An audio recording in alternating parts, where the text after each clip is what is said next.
How do I provide a motivational climate when all my workers are in unions and they care more about union membership? This question is common in leadership development workshops.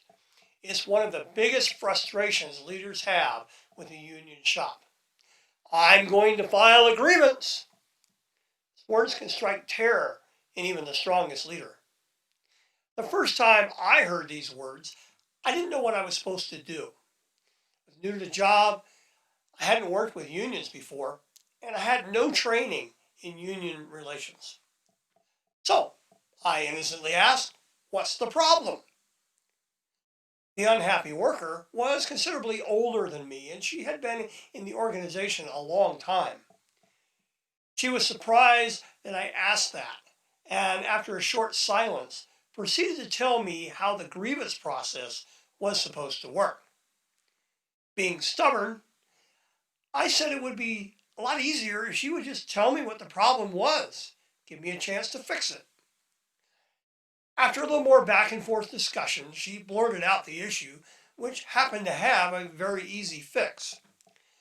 I made it clear that we had a job to do and her shop was critical to that job.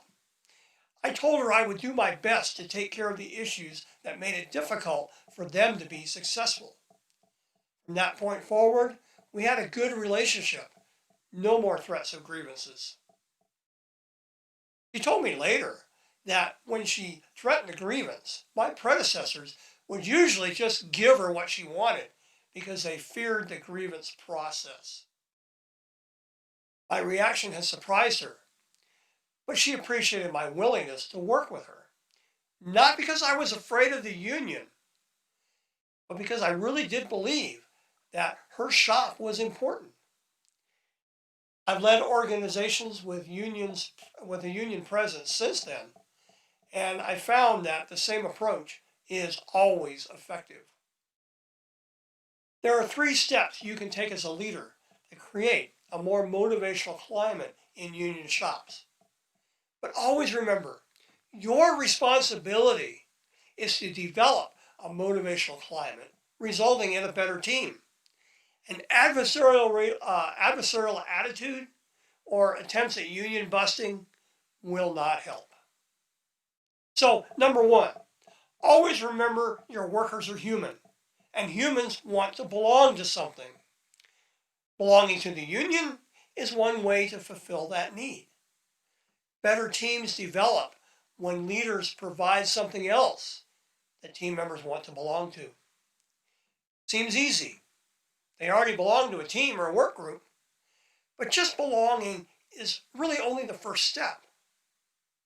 Second, not only do people want to belong to something, they want to feel they are a valuable part of that group.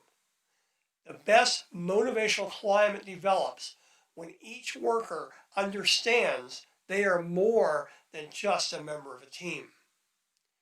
They are important. Their contribution is valuable. And you, the leader, appreciate that value and their importance to the team.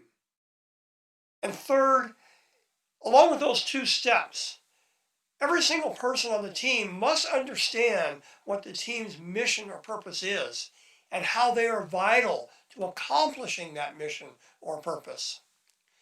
Workers will be most engaged in organizations that give them a reason to be engaged. These 3 steps will help your team put away the union cards and become a genuinely high-performing team. Thank you for watching this video. If you'd like to see more, click on the subscribe button right here. I'm always loading new content. And speaking of content, in the description below, there's a link. Go to that link. It takes you to our website where you can download a lot more great information. And it's no sales. It's all free. Just want to give you some tips, tools, and techniques to help you be a more effective leader.